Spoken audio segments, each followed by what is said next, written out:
This is Christopher John Bjerknes. It is January 31st, 2024. We have been misled to believe that the system of mutually assured destruction was planned out during the Cold War after primarily Jewish scientists, Lisa Meitner, J. Robert Oppenheimer, Edvard Teller, etc., developed plans and created atomic bombs and then thermonuclear weapons. And the secrets for that were passed along by J. Robert Oppenheimer's Soviet-affiliated spies and his friends, Klaus Fuchs and Julius and Ethel Rosenberg, David Greenglass, etc., etc., etc.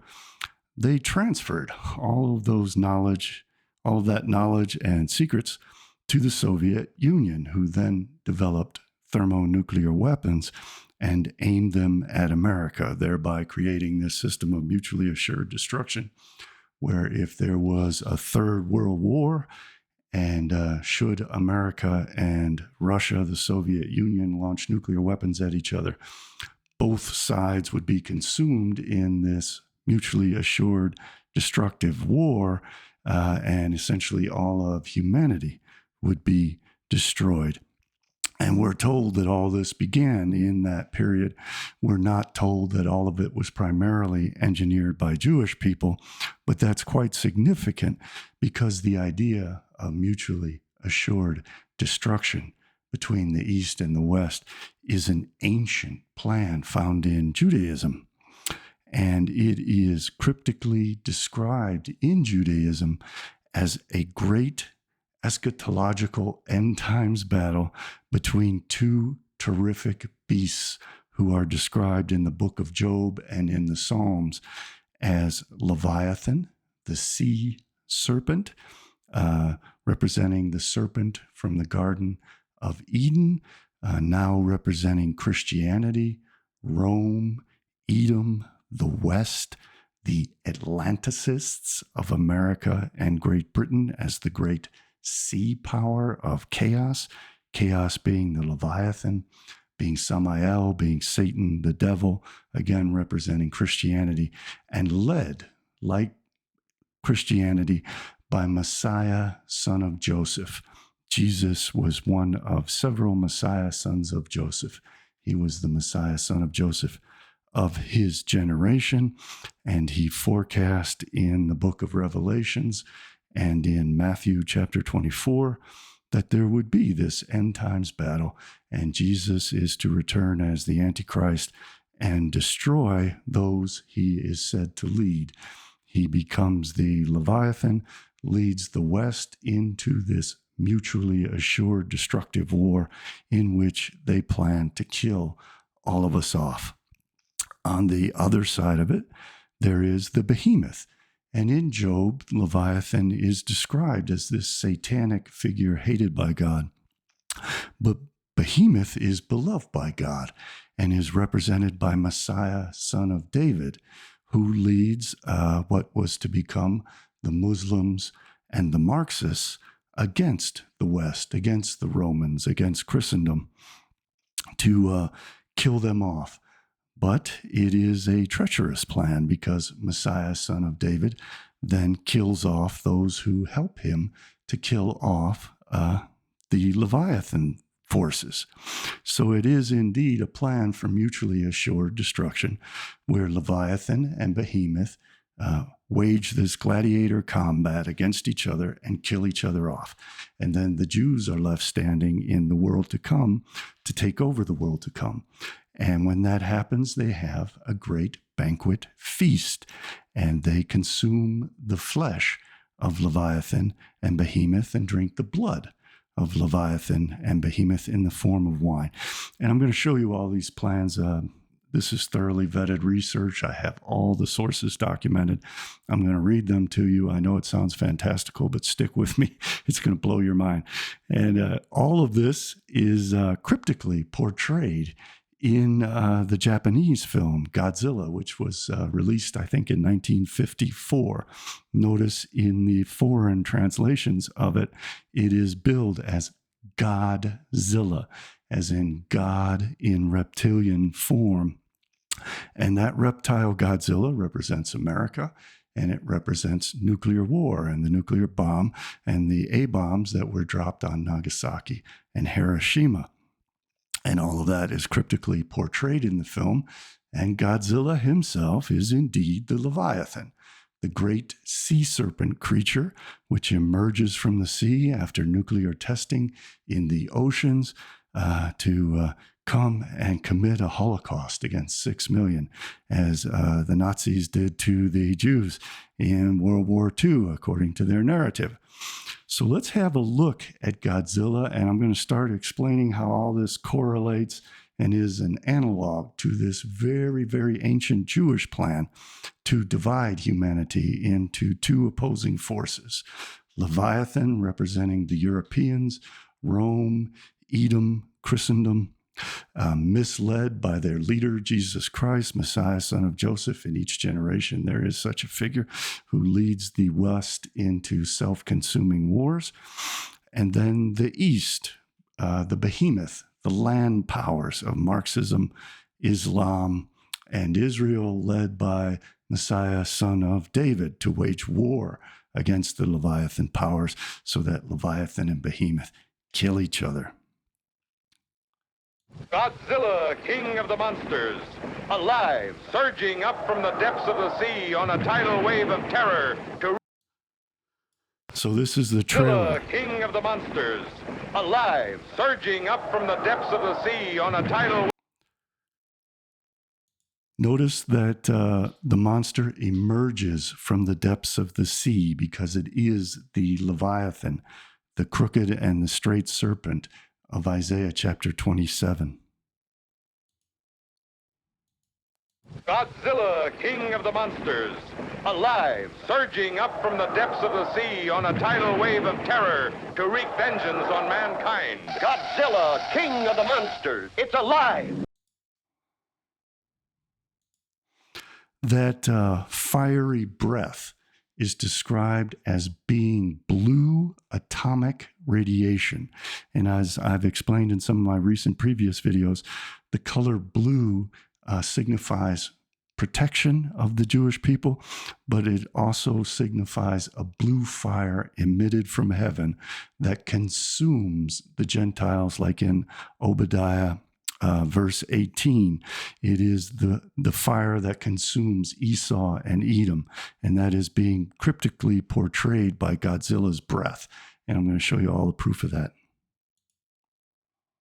A gigantic beast, stalking the earth, crushing all before it, in a cyclonic cavalcade of electrifying horror, raging through the streets on a rampage of total destruction. Godzilla, king of the monsters, incredible titan of terror, wiping out a city of 6 million in a holocaust of flame. Wiping out a city of 6 million in a holocaust of flame. This was 10 years after the Holocaust. This is cryptically portraying Godzilla as the Nazis wiping out 6 million Jews in the Holocaust. This is not coincidental. This is not by accident.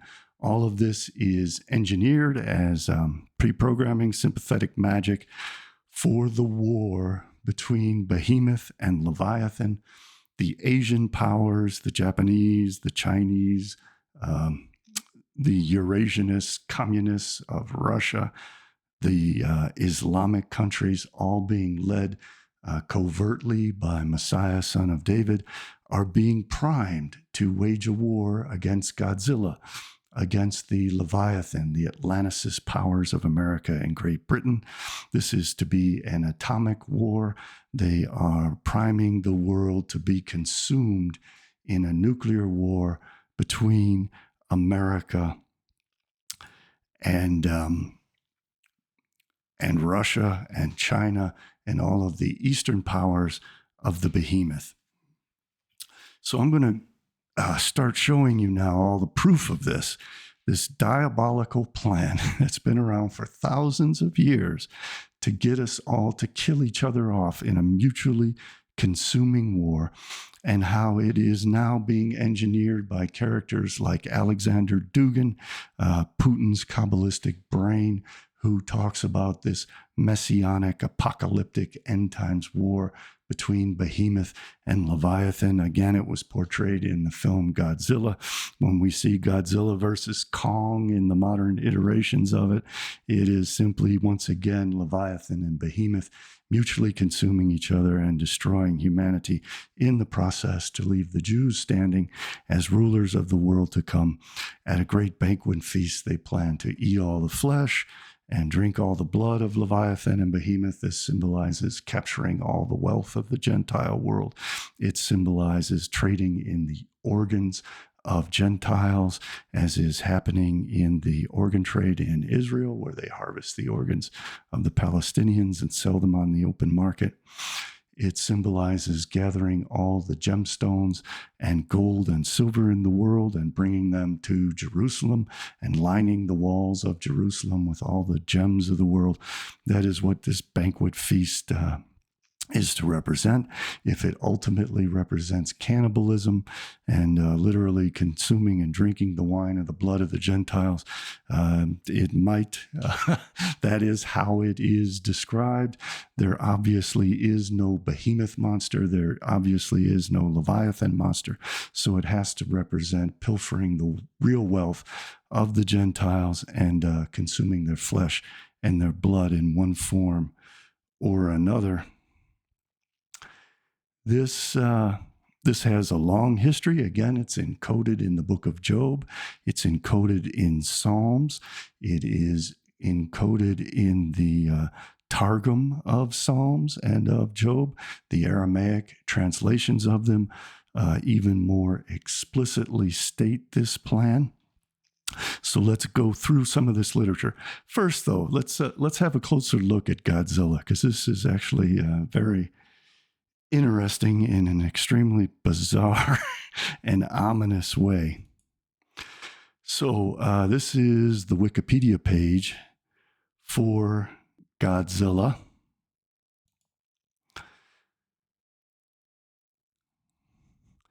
It says Godzilla is a prehistoric reptilian monster, that's the Leviathan, awakened and empowered after many years by nuclear radiation. So this is the modern format for it, the modern narrative, that this is to be mutually assured destruction through nuclear war. Godzilla was conceived as a metaphor for nuclear weapons. Others have suggested that Godzilla is a metaphor for the United States, a giant beast woken from its slumber that then takes terrible vengeance on Japan. So the Asians are being pitted against the Americans, despite the fact that it was actually Jewish people who created these atomic bombs and set up Japan to be attacked by them.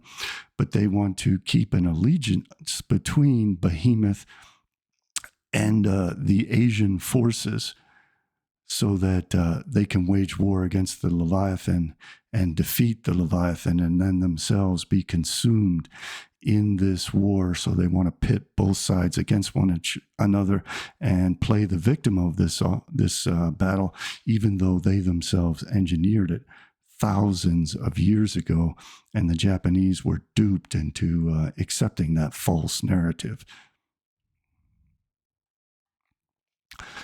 Within the context of the Japanese films, Godzilla's exact origins vary, but it is generally depicted as an enormous, violent, prehistoric sea monster awakened and empowered by nuclear radiation.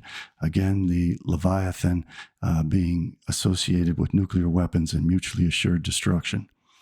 Godzilla's character design was conceived as that of an amphibious reptilian monster that is the serpent from the Garden of Eden, which was originally a camel that had its legs cut off as its curse for tempting Eve to consume knowledge and then fornicating with Eve to produce the Gentiles through their son Cain. The basic design has a reptilian visage. Godzilla is explicitly described as male. We'll see why that becomes significant in Bhava Batra in the Talmud, folios 174b to 75a. When inquired if Godzilla was good or bad, producer Shogo Tamiyama likened it to a Shinto god of destruction, that would be Samael, which lacks moral agency and cannot be held to human standards of good and evil. That describes Samael to a T. He literally destroys everything, and then there is a rebirth. Something new and fresh can begin. That is Olam Haba, the world to come, after Olam Hazeh, the present world, is destroyed in this mutually consuming war between Leviathan, Godzilla, and Behemoth of the Asian powers. Godzilla's signature weapon is its atomic heat beam, also known as atomic breath. Nuclear energy that it generates inside its body uses electromagnetic force to concentrate it into a laser-like high-velocity projectile and unleashes it from its jaws in the form of a blue radioactive beam. We see that mythology again portrayed in the alternative media's bogus narrative of Lahaina and the forest fires in Hawaii, which were said to be by a blue beam directed from the sky, which fits exactly the Kabbalistic notion that blue fire will descend from the skies to consume the Gentiles from the power of the Leviathan, of Samael, of Gevurah and Din, the accuser, prosecutor, and punisher of the heavenly court. As a result of surviving a nuclear explosion, it cannot be destroyed by anything less powerful. In other words, we got to have a mutually consuming nuclear war. There we see Godzilla versus King Kong. We see Leviathan versus Behemoth. Godzilla has been considered a filmographic metaphor for the United States, as well as an allegory of nuclear weapons in general. In earlier Godzilla films, especially the original, portrayed Godzilla as a frightening nuclear spawn monster. Godzilla represented the fears that many Japanese held about the atomic bombings of Hiroshima and Nagasaki and the possibility of recurrence. Again, America is being scapegoated for what has been a most ancient Jewish plan. This is the Wikipedia page on the 1954 film Godzilla. He concludes that Godzilla has been disturbed by underwater hydrogen bomb testing. Emiko tells Ogata that Serizawa's research, a weapon called the oxygen destroyer, which disintegrates oxygen atoms and causes organisms to die of a rotting asphyxiation. After finding Godzilla, Serizawa unloads the device, cuts off his air support.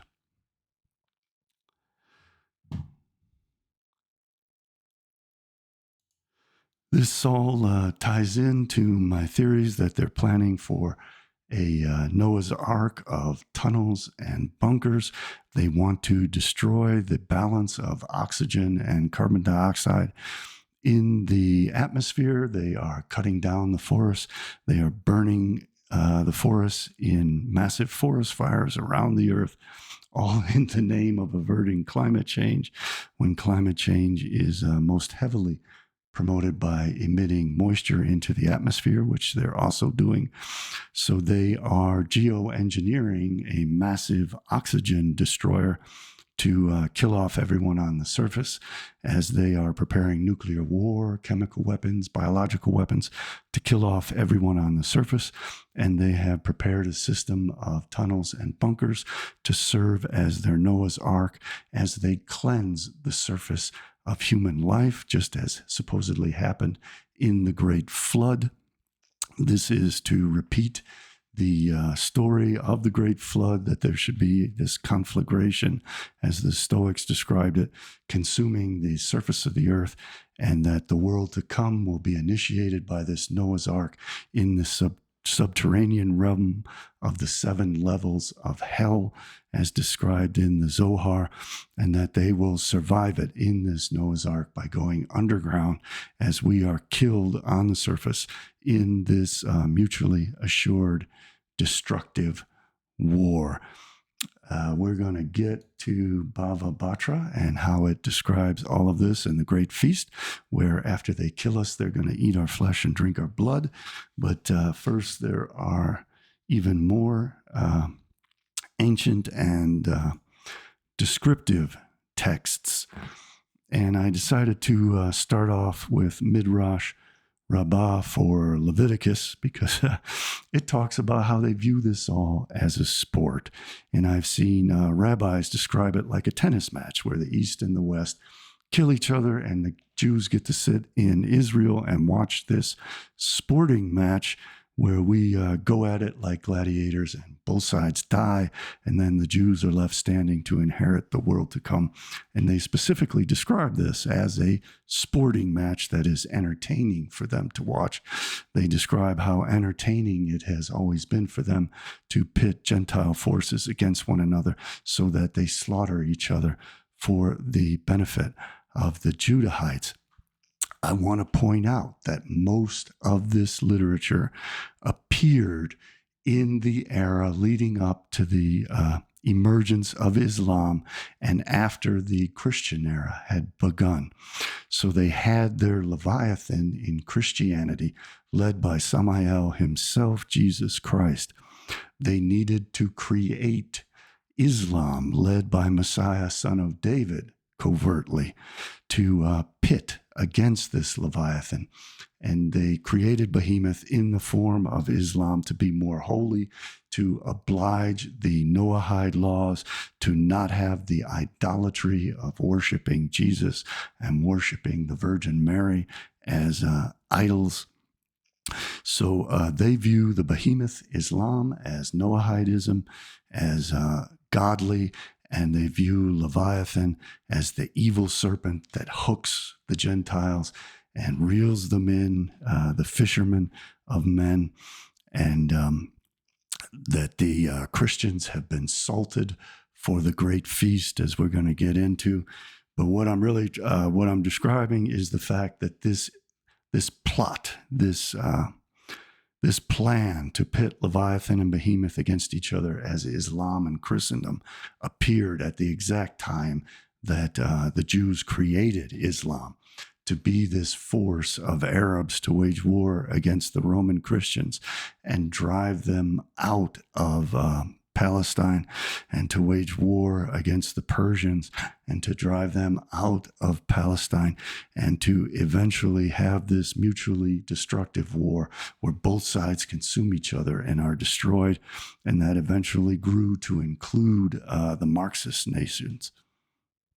So bear in mind that the Midrash, the Talmud, and the other things that I'm going to cite, Akdamut, the liturgical poem and prayer, is a little bit later, but it all relates to Islam.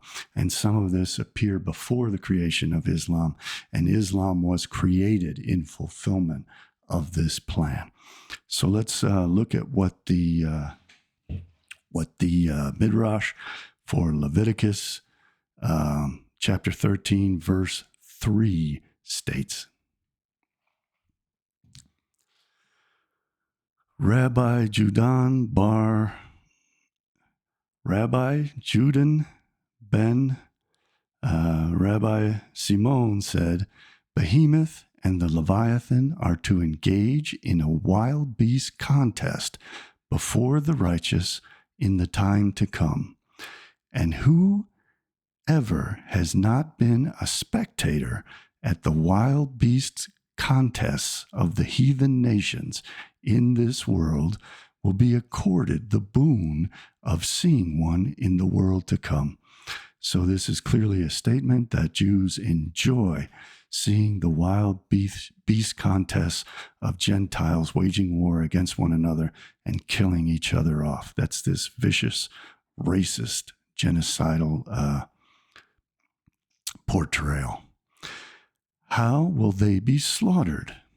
Behemoth will, with its horns, pull Leviathan down and rend it. And Leviathan will, with its fins, pull Behemoth down and pierce it through. Both sides are killed, even though through Christianity they pretend to be allies of Leviathan, and through Islam and Marxism they pretend to be allies of Behemoth.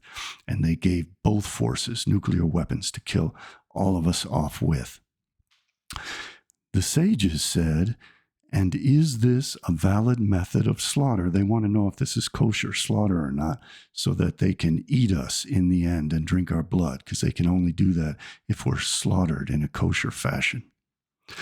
We have not learned the following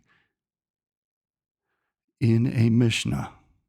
Have we not learned the following in a Mishnah?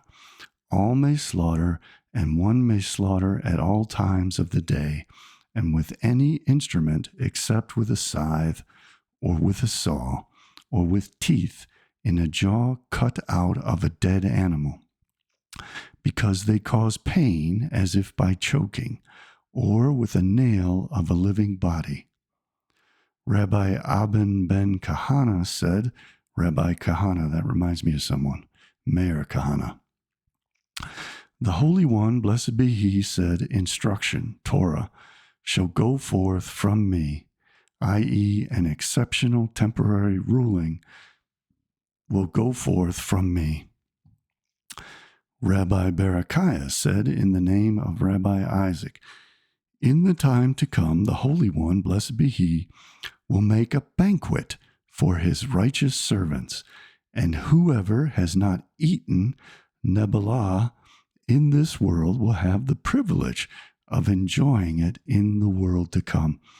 The kosher pig, Chazir of Jesus Christ, will return as the Antichrist and slaughter all the pigs of the Gentiles so that they can be properly eaten as kosher animals in the world to come when Jesus returns, Hazar, as the Antichrist to kill off the Christians. This is indicated by what is written, and the fat of that which dieth of itself, Nebelah, and the fat of that which is torn of beasts, Terafah, may be used for any other service, but eat it ye shall not, in order that you may eat it in the time to come.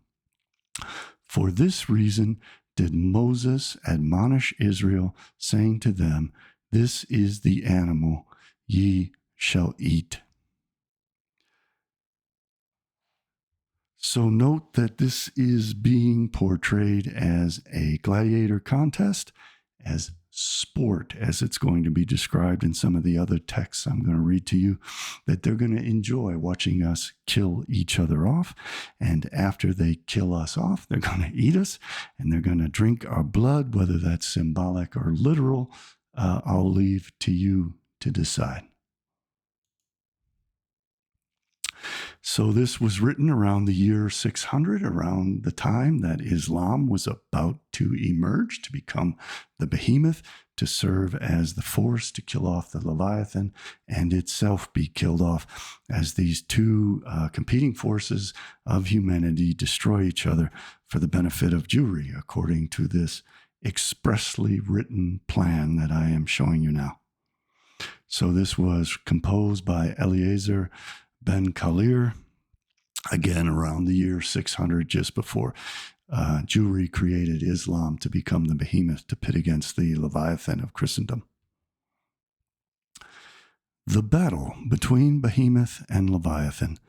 Then shall the gates of the Garden of Eden be opened, and the 7 preordained companies of righteous men shall be revealed within the garden, and the tree of life in the middle of the garden. They shall hear the sound of their Creator in the garden, and as once he moved about in the garden, so shall he now move amongst them in the garden. They shall see, and pointing a finger at his likeness, they shall say, such is our God, such is God our God, and we shall not die. He shall be our guide forever. Whereupon he shall show them the 3 rewards, Ziz, Leviathan, and Behemoth. The reward idea is that they're going to kill us and then eat us and drink our blood, steal all our wealth, gather all our wealth into Jerusalem. His flesh has many different flavors. When with great might he unfurls his wings, he darkens the lights of heaven down to the very depths, and then for their pleasure he shall bring out Behemoth by force. Behemoth has become Islam and Marxism. Behemoth, his lair is upon the 1,000 mountains. That's described in the book of Job. He daily feeds upon the produce of the 1,000 mountains, and he drinks from the abundant waters of the river Yuval, which issues from Eden to become 4 rivers. His roar rends the mountains, the 4 rivers of the 4 great empires. See the strength in his loins. His deeds testify to his might. The power in the muscles of his belly proves it. Who can stand up to him? Behemoth, again, is the favored of God and represents the Noahides, and is led cryptically by the Messiah, son of David, of the Gentile side.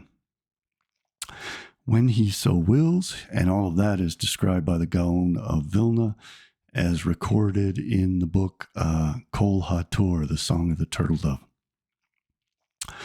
When he so wills, he raises his tail like a cedar, making room for all the beasts of the field to nestle there. Then he gently lowers his tail in the thicket, of which he shelters the birds of the air, so that none shall be harmed by the beast dwelling within him. For he is merciful in all his ways. Thus he reclines like a king on his couch till the appointed day. That's representing Messiah, son of David. Again, this is the divine side of this battle, on which God shall sport with him and reveal him to the companies of the pious. Sport, as in this great combat of gladiator forces where they get to watch us kill each other off. This is all a game to them. And against him shall Leviathan be pitted. That is what they are doing presently. They are presently pitting Russia and America, China and America, Islam and America against one another, so that the Atlanticists, as the communists call us, of America and Great Britain, are the Leviathan forces of Edom, of Christendom, being pitted against Islam and a Marxism of the behemoth forces of Russia, China, North Korea.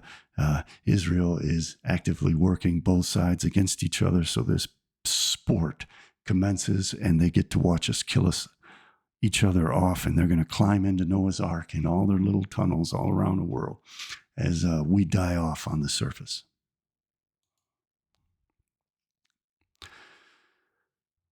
Big fish dance for him below, angels sing for him above, chanting his glory and his praise. His undersides are jagged shards, his radiant fins obscure the sun. He sprawls on the mud like a threshing sledge. This is Leviathan. Smoke issues from his nostrils. Remember Godzilla blasting that blue flame, making all the waters of Bashan seethe. He lashes the sea beasts with his tail, terrifies and tramples them, then eats them and grows fat. They want us to grow fat on all the riches of the world. That's why Christianity was created, to harvest all the riches of the world and build a world empire so that we can be killed off and then they can take it over. He makes the ocean foam and look white-haired as he crushes the beasts with his tail. So let's once again have a look at Godzilla, King Godzilla of the trailer. Monsters. alive, surging up from the depths of the sea on a tidal wave of terror to wreak vengeance on mankind. Godzilla, king of the monsters. It's alive. A gigantic beast, stalking the earth, crushing all before it in a cyclonic cavalcade of electrifying horror, raging through the streets on a rampage of total destruction. Godzilla, king of the monsters. Incredible titan of terror, wiping out a city of 6 million in a holocaust of flame. Wiping out I can't get over that. It's so obvious. Wiping out a city of 6 million in a holocaust of flame. Again, you see all the elements of Behemoth being portrayed by Godzilla, the bubbling waters of the steaming ocean, his fire breath. He's a sea monster. He comes to wreak vengeance on humanity. That all describes the Antichrist coming back, Jesus returning as the Antichrist to kill off all the Christians, lead them into self-destructive wars where they are consumed by the Behemoth. It's incredible how clearly all this is understood by those who are initiated into this belief system, and is so misunderstood, completely missed by the rest of the world. I'm the only person in the world who understands this and is describing it for you. So, smoke issues from his nostrils, making all the waters of Bashan seethe. He lashes the sea beasts with his tail, terrifies and tramples them, then eats them and grows fat. He makes the ocean foam and look white-haired as he crushes the beast with his tail. His 365 eyes, 365 days of the year, gleam like the shimmering of dawn. He has rings of terrifying teeth. He is the finest of the 62 species. He has 2 couples in his retinue, the fleeing serpent and the coiled serpent. That's all Isaiah 27. And a pair of dragons. He is over them like a king over 2 armies, and open mouthed awaits the final banquet when they're going to eat all of us. He is the heaviest and greatest of them all. His tail, mightily gripped in his mouth, girds the great sea like a ring. That's the American and British navies today. And when the great day comes, the great king will ordain that he be served up as a delicacy to the great people being the Jews.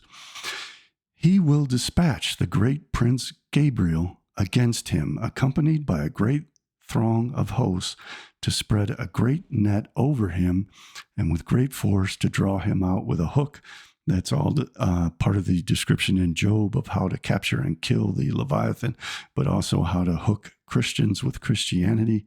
It's very significant that Gabriel is the chief angel of Islam. Gabriel attended the prophet Muhammad, and it's Gabriel that's going to lead them to kill us all off. Gabriel, symbolic of Messiah, son of David, who is covertly leading the Muslims and the Marxists to wage war against us in the West so that we kill one another off. Our guardian angel is Samael, the devil, Satan, in the form of Jesus Christ, and he is instructing us to wage war against the Behemoth. So all of this was engineered a very, very long time ago, and they are fulfilling these ancient and medieval plans. Today, they plan to fulfill them at exactly this time, when the age of Pisces, of the 2 fish, of the Leviathan, gives way to the age of Aquarius. It is also almost exactly 2,000 years minus the 7-year tribulation period from when the sacrificial rites of Yom Kippur began to fail in the temple as described in the Talmud. They throw spears at him, nuclear weapons, but he regards the iron spears as straws. They batter him and beat him, but he considers the clubs as splinters. They shoot arrows at him, but no arrow can put him to flight. Bronze to him is rotten wood. They sling stones at him as rocks. But sling stones turn to chaff on him. Then, seized with rage, he rears about to slaughter them. He raises his head against the mighty ones, and at his majesty the angels are struck with dread and flee from him in dismay. When this becomes known to God, the stronghold, he sends forth his voice, his mighty voice, to assault him with great force.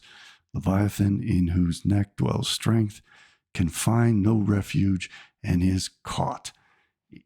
In other words, we're going to be duped into going to war with Islam and the communist nations, and they're going to kill us all off. But in the process, they themselves will also be killed off. That is the plan. That has always been the plan. That is the plan of mutually assured destruction. And it is nuclear weapons which enable and guarantee that it is possible today, as well as biological weapons, chemical weapons, geoengineering of hell on the surface of the earth to block out the sun, the god Ra that the god Seth wages war on. The god Seth is the god of the Israelites, and they want to turn the earth into hell.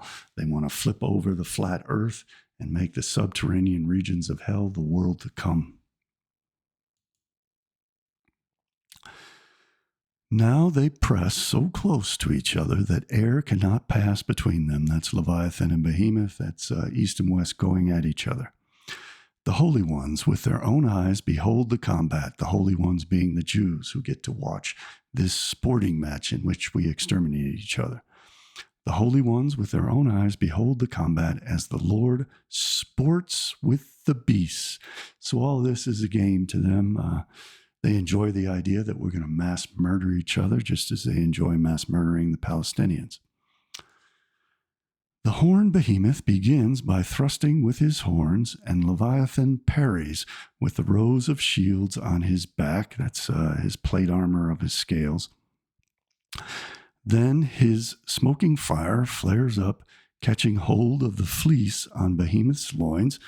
Nuclear war.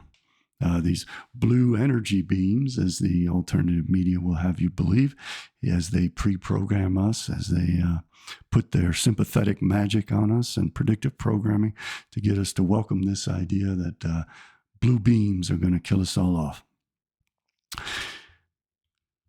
In pain, he runs away to the shelter of Eden's trees and escapes from Leviathan. But the smoke billowing out of him kindles the spice trees and lilies of Eden, and the odor of incense is wafted to his heavenly abode. The whole garden fills with smoke because of Behemoth.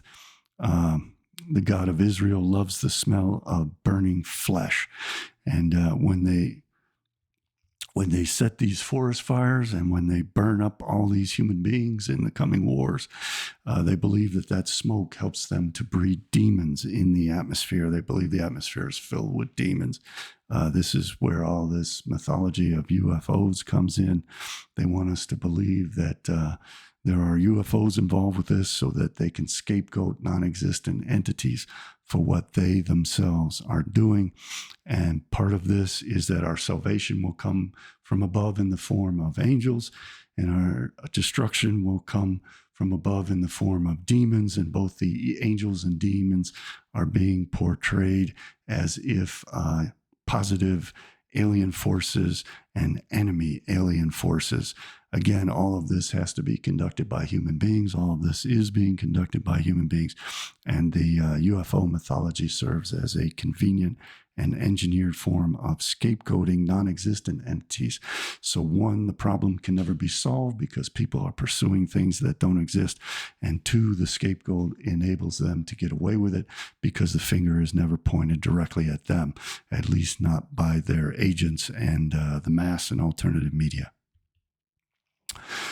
Whereupon a divine voice calls out from the heights, "Blow upon my garden, let its fragrance be wafted abroad to disperse the odor of its perfumes."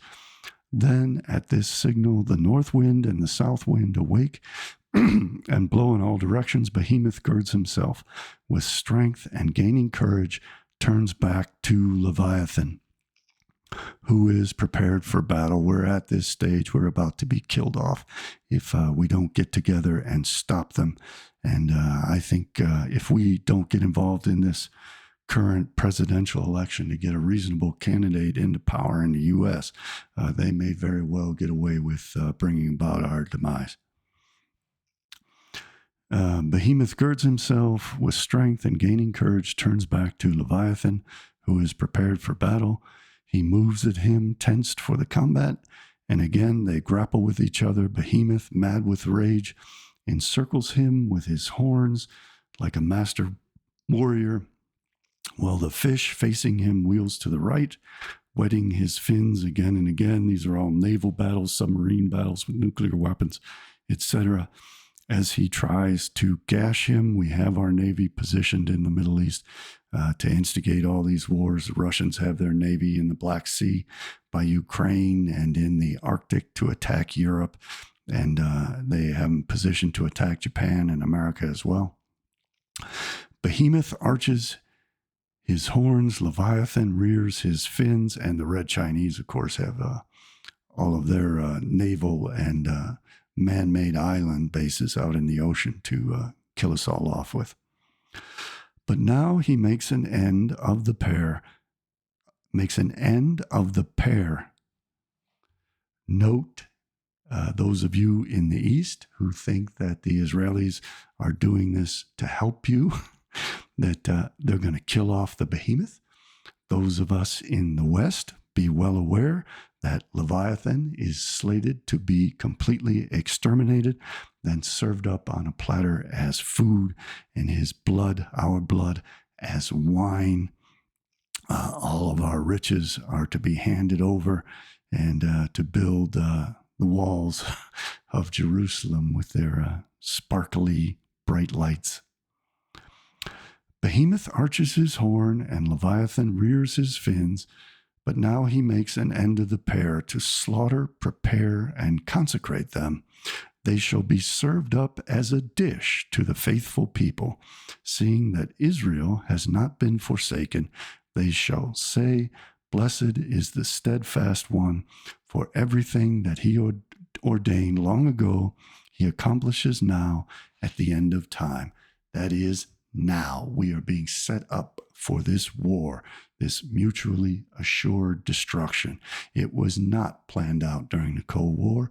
It was planned out by the rabbis and authors of the Torah 2,500 years ago, and has been a recurring theme throughout, and is discussed expressly in these exact terms by Putin's Kabbalistic brain, Alexander Dugin, as I will show you.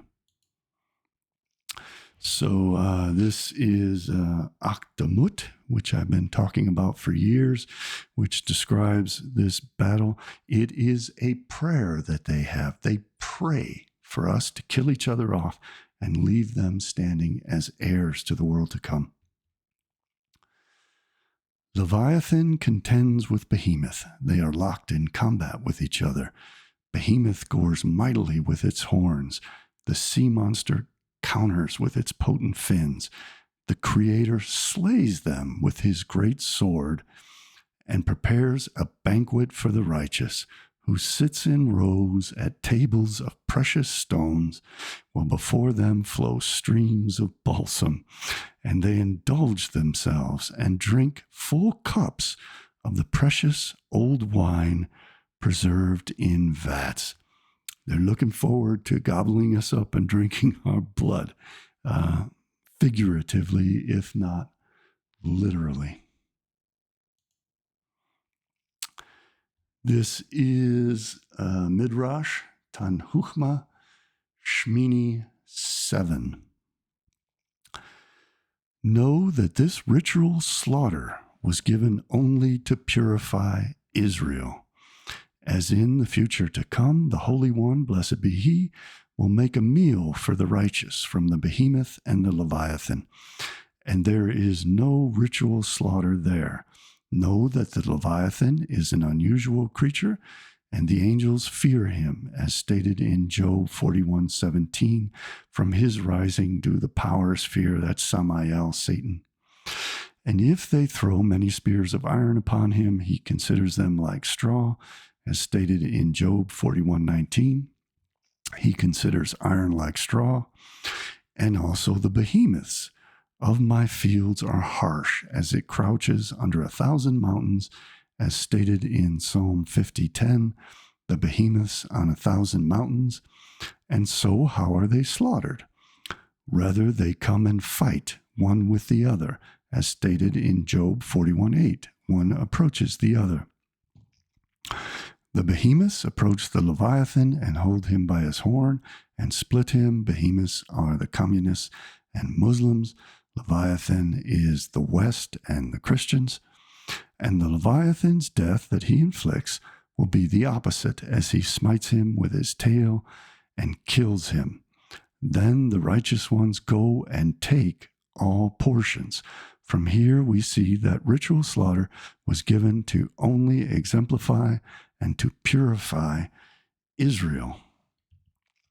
What can this possibly represent other than Christendom, which they have always likened to Leviathan, and Behemoth, which they've always likened to Islam? Behemoth led by Messiah, son of David.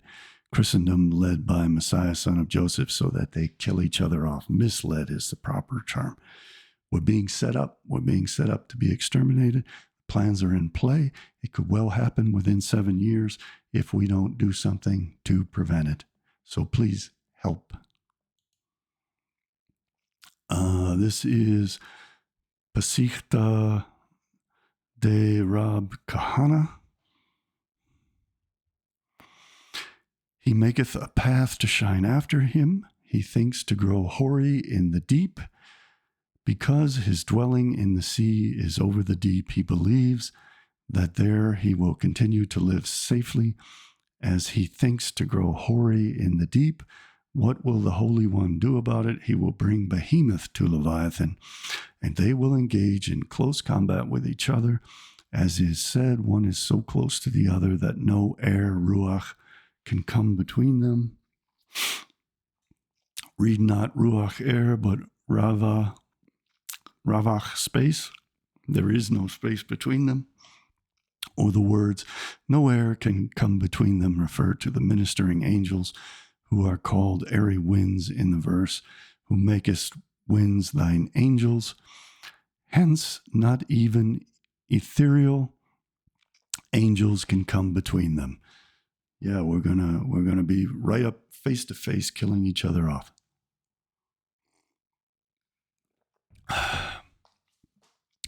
Behemoth and Leviathan will be joined to each other, as is said. Excuse me. They are joined one to another. And once joined, they will not be sundered. As is said, they stick together that cannot be sundered. What will the Holy One then do? He will signal to Leviathan, who thereupon will strike Behemoth with his fins, and thus slaughter him. At the same time, he will signal to Behemoth, who will strike Leviathan with his tail and slay him. Note 25. Leviathan, being a fish, requires no ritual slaughtering, hence the blow from Behemoth's tail, which kills the Leviathan without cutting its windpipe and gullet. So when they mass murder us, they'll be able to eat us and we'll be kosher. Is sufficient to make the latter's flesh fit for human consumption. But Behemoth, an animal, requires full ritual slaughtering. Hence Leviathan must strike it with his sharp fins, thus cutting its windpipe and gullet to make its flesh fit for human consumption. So the Muslims and Marxists have to have their throats cut in a kosher slaughter so that they can then be eaten.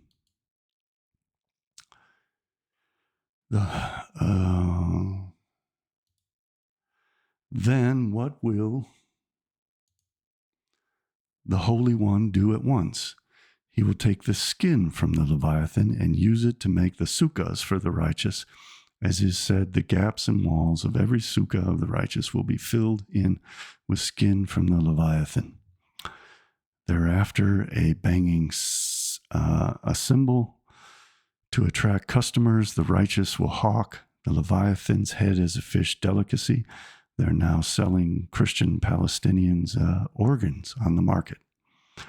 On this verse, Rabbi Nachman, Rabbi Huna, the priest, and Rabbi Judah, the Levite, Bar Rabbi Shalom made different comments. One said, like fishmongers, the righteous will bang a cymbal and cry, "Let everyone who has obeyed the command of going up to Jerusalem in pilgrimage come and partake of the Leviathan's head, whose delicious taste is like the taste of the head of a fish from the Sea of Tiberias."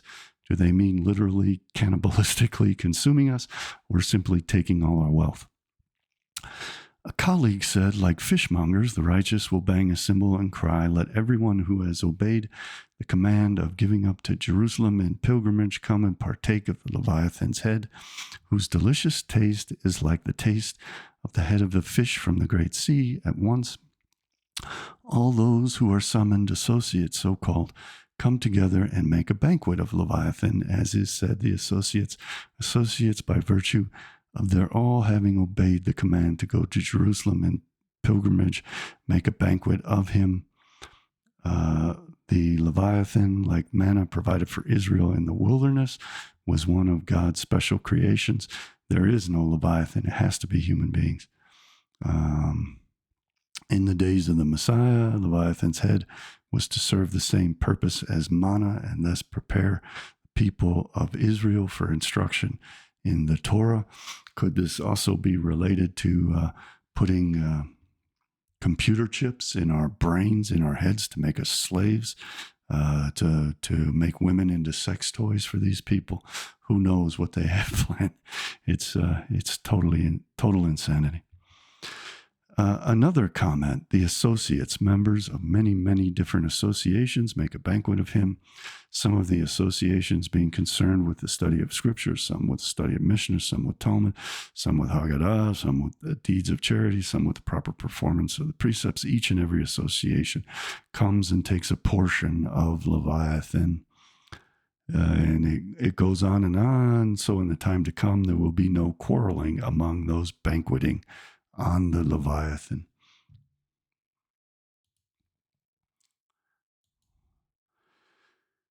So we had seen references to Psalms, and this is the Aramaic translation of Psalms, which again prepares this narrative of Leviathan and Behemoth being food for the righteous in the world to come. Targum of Psalm 50, verses 9 and 10. Since the day when the house of my Shekinah, the female aspect of God, was destroyed, that's a reference to the temple, I have not accepted from your hand an ox or goats from your folds. They can no longer do animal sacrifices. For every animal of the forest is mine, and in the Garden of Eden I designated for the righteous the clean beast and the wild ox, that's the behemoth, that grazes all day long on 1,000 mountains. So the Muslims are being set up to be literally eaten. Aramaic Targum to Psalms 104:4. There the ships go, and this Leviathan you created for the sport of the righteous at the supper of his dwelling place.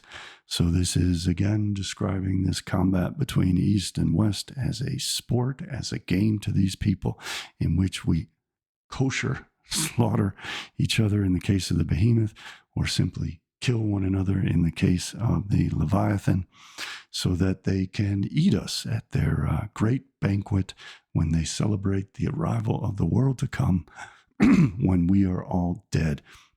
And I've been providing text after text that states that there will be no Gentiles in the world to come. This is from 2nd Baruch. This is one of the older texts other than the Old Testament that I'm referring to. Chapter 19, verse 1 through chapter 30, verse 1. And he answered and said unto me, what will then befall the whole earth? Therefore, all who live will experience them. That's everybody. So this is obviously the Leviathan and Behemoth are describing all the Gentiles, and the holy people are describing the Jews. For at that time I will protect only those who are found in those selfsame days in this land.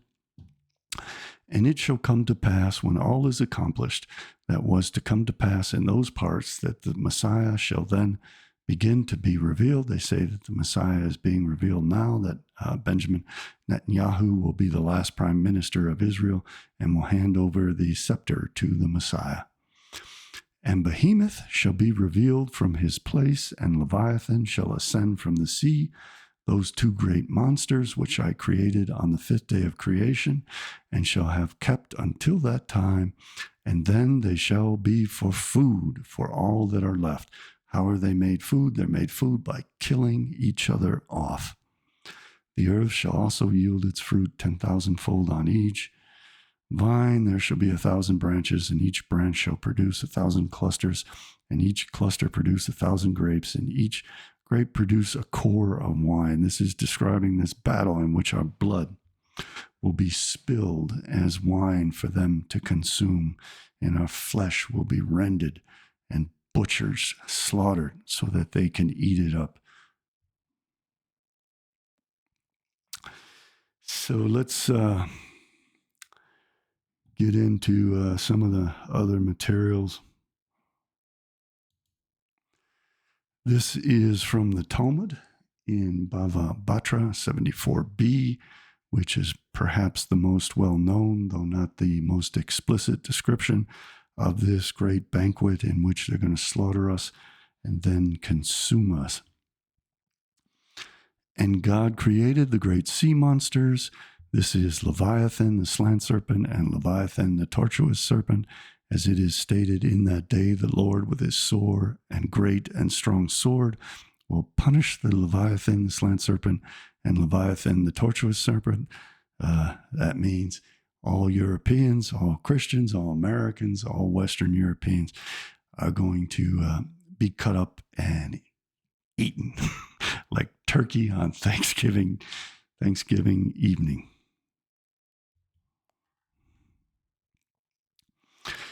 Even Leviathan, the slant serpent, and Leviathan, the tortuous serpent, he created male and female. Remember, I was talking about the male of the Leviathan.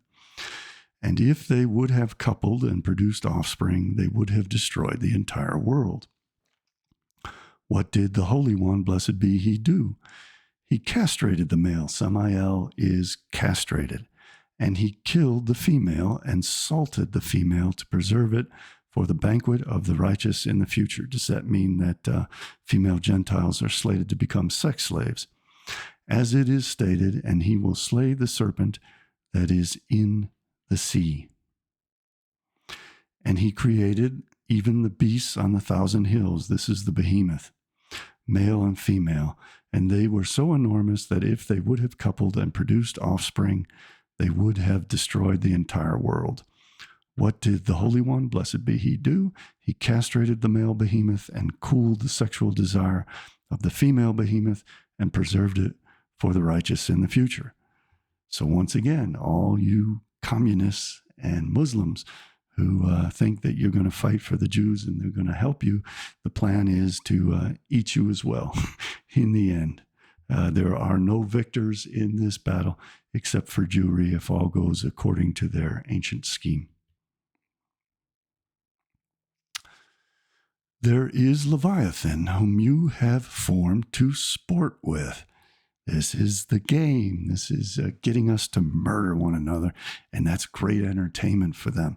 And you see in many of the films that they produce that it's all about this gore, this mass murder, slaughter, rape, relentless violence to them seems to be a form of pornographic entertainment. The male must be left alive for sport, because it is not proper conduct to sport with a female. Salted fish is good, but salted meat is not good. And I'm skimming over this, but all of this is deeply related and very important to the plan that I'm revealing that they have. In the future, Gabriel is the primary angel of Islam. This is related to the Dome of the Rock and Al-Aqsa Mosque. and how Gabriel is to mislead the Muslims into this battle of mutually assured destruction in which the Leviathan and the Behemoth kill each other off. Gabriel will perform a hunt of the Leviathan. In other words, Jewry is covertly sicking the Behemoth on Leviathan, the Muslims, through their angel Gabriel, on the Christians, and at the same time sicking the Christians onto the Muslims. And the only person who is left standing are the Holy Messiah and his people of Jewry. And were the Holy One, blessed be he, not assisting Gabriel, he would not be able to hunt it.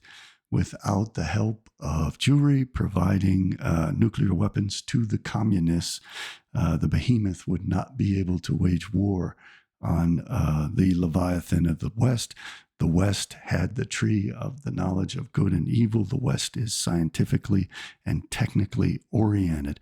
So the Jews provide, as spies of the Soviets and spies for the Muslims, the information science and technology they need to wage war against the West and to kill us off. And that is how they have engineered the mutually assured destruction system of the nuclear arsenals of the East and West.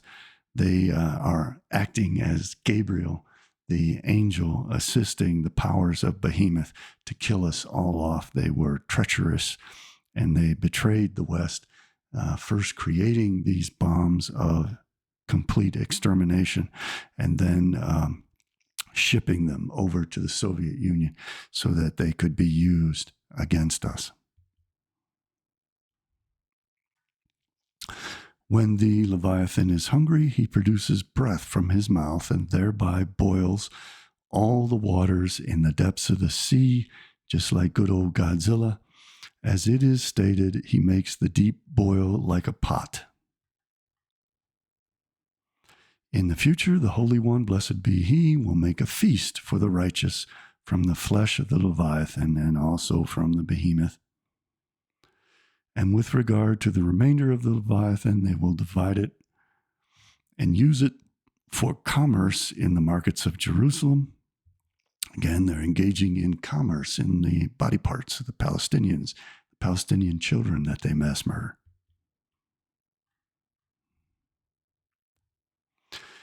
And with regard to the remaining part of the skin of the Leviathan, the Holy One, blessed be he, spreads it on the walls of Jerusalem, and its glory radiates from one end of the world unto the other.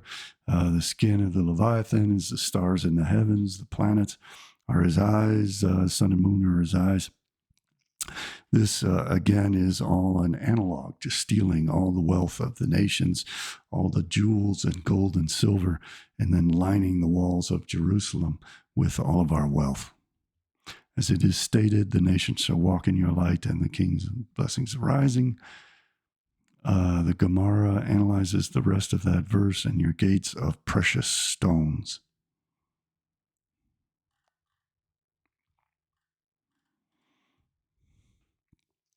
So, to show that all of this is current and is the plan that is being carried out, there is no better exemplar of that than Alexander Dugin and his book, Foundations of Geopolitics.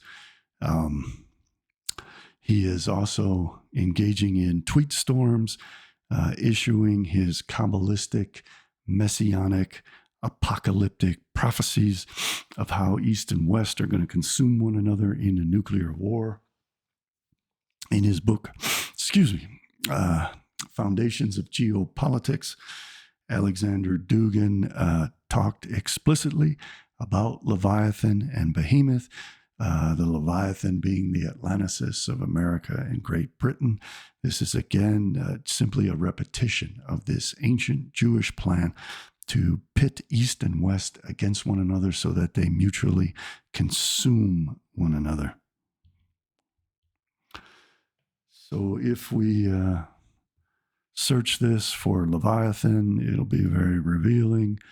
Behemoth is often represented as a hippopotamus, as a great ox, and very tellingly and very cryptically, and this is not known to many Gentiles, I'm the only one really explaining this, as the rainbow unicorn Pegasus that is being fed to our children. It is a symbol of Messiah, son of David. It is a symbol of Behemoth, the Marxist and Muslim forces, Muslims and Marxists being the Noahides, coming as the rainbow of Noah to wipe us all out.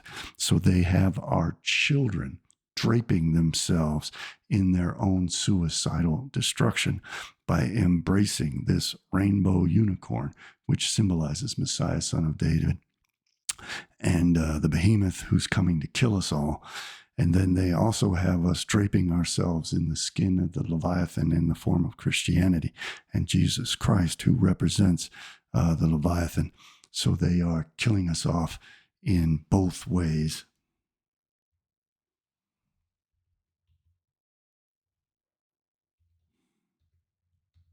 Oops.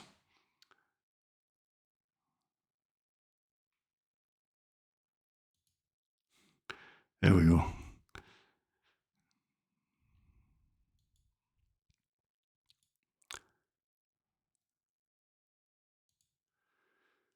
So Dugan goes on to describe Carl Schmitt and the hippo versus Leviathan. Again, a hippo is a river horse, and it represents the behemoth. In Schmitt's view, the land and the sea divide is about two completely different, irreducible, and hostile civilizations, both of which were created by Jewry in the form of the Abrahamic faiths of Christianity, Islam, and Marxism, rather than about variants of a single civilizational complex. This division is almost exactly the same as the picture painted by Mackinder, but Schmitt gives the main elements of thalassocracy, sea power, and tellurocracy, land power, the Atlanticists and the Eurasianists, an in-depth philosophical interpretation linked to basic legal and ethical systems. Interestingly, Schmitt uses the name Behemoth for the land powers and Leviathan for the sea powers as a reminder of the two Old Testament monsters, one of which embodies all land creatures and the other all water creatures. So Dugan is throwing this Kabbalah in our faces, and it was portrayed by Hobbes, as Dugan notes, and it's all about setting up this war of mutually assured destruction so that all human beings except Jews are wiped off the face of the earth.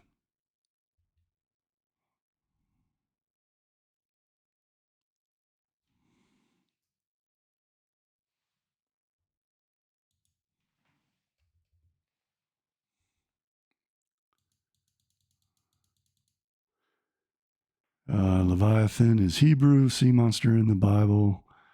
Schmitt's term, same as Atlanticism, sea, Atlanticis, America, and Great Britain. And I really don't want to belabor the point, but I just want to show that our enemy, Alexander Dugan, has a great following in the alt-right and among the neo-Nazis that Putin has paid for, the secessionist libertarians that Putin has paid for. All of these are controlled opposition who celebrate the behemoth. They are traitors to us in the West, undermining us so that behemoth has an easier time of slicing and dicing the salted fish of the Leviathan. This is all part of this ancient setup to exterminate the Europeans and really exterminate all of humanity. And I hope that since I have proven this to you absolutely with the primary source material, that you realize the danger that we are all in, and There's not a lot of time left because as I calculate it, they want the year 2030 to be the end of the 7-year period of tribulation, which they started in 2023. They are setting up World War III. They set up mutually assured destruction. It was Lisa Meitner and J. Robert Oppenheimer, communist Jews who created atomic bombs in the West, and they worked together with communist and Jewish spies like Klaus Fuchs, and that's a good German word meaning fox or a clever, deceitful person, and Julius and Ethel Rosenberg, Jewish American communists, David Greenglass, and a whole large host of others who then gave that knowledge that they were talking about, providing like the angel Gabriel, the behemoth with the means, the technology, and the science with which to kill us all off in the West, just as they provided the West with the means, the technology, and the science to kill off the behemoth. And both sides are being set up to slaughter each other so that they can serve us up on their platter and gobble us down in the world to come and drink our blood. Old wine stored in vats from the beginning of time is the way they view it. They call it a sport. They call it a contest. And it's happening. It's really happening. They planned it out. They are carrying it out. We have been set up for this, and we're about to all be killed off unless we stop them. I suggest we stop them in the courts. We need the power of the state since they have subverted our leadership. We need to become politically active and at least try to elect some decent leaders. In the meantime, we need teams of lawyers tying them up in the courts so that the state can be used against itself to undermine their subversion of the state, so that we can tie up our leaders in the courts to keep us from furthering this agenda to set us up in World War III so that we kill each other off. We need some means of assisting the Russians and the Chinese to shed their communist leadership in Putin and Xi Jinping.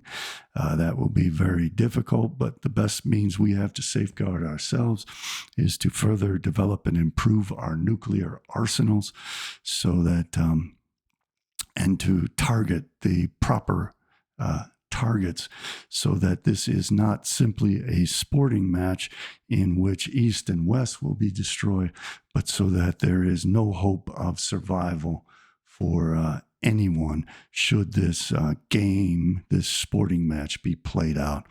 We need a credible deterrent.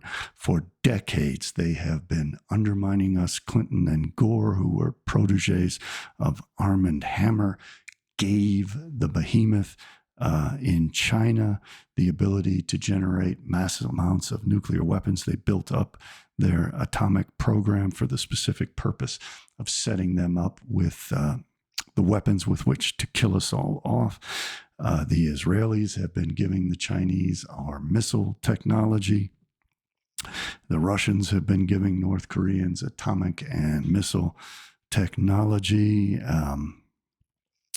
Our subverted government has been allowing the Chinese and Russians through espionage to gain access to all our hypersonic aircraft and missile science and technology. We need people in power to stop that. Until we get people elected, I suggest we get teams of lawyers to tie them up in the courts, and that will also help to expose this entire agenda. I strongly suggest that my research be employed in the courts to take these people to court for conspiring and planning to exterminate us all through mutually assured destruction for thousands of years. It cannot be coincidental that these same people engineered all these plans and are carrying them out today. Please help to support my work. I can't do this without your help. I want to thank all of those who have been contributing. Seriously, I can't do it without you guys. Please, please, I need your help to keep this going. There is no one, absolutely no one else on the face of the earth who understands this, who has the insights that I have, and who will come forth and present this to you. So if I am forced out of this, let's call it self-preservation effort, there'll be nobody else. There's just no one else out there. And so please help me keep going. Please contribute. You'll find links at my website, cjbbooks.com, beneath each of my book titles. At the bottom of my website, you'll find my social media channels. Please subscribe to them all, as I am doomed to be knocked off one after the other on social media. And check for links in the description below. I want to again thank all of those of you who have been contributing. I put a slide in to give my personal thanks to all of you, but for some reason, Windows isn't allowing me to open up that slide. So next time I'll have to set it up a different way. But I am deeply grateful to you, and I want to thank you for watching, and I will see you all next time. Bye for now.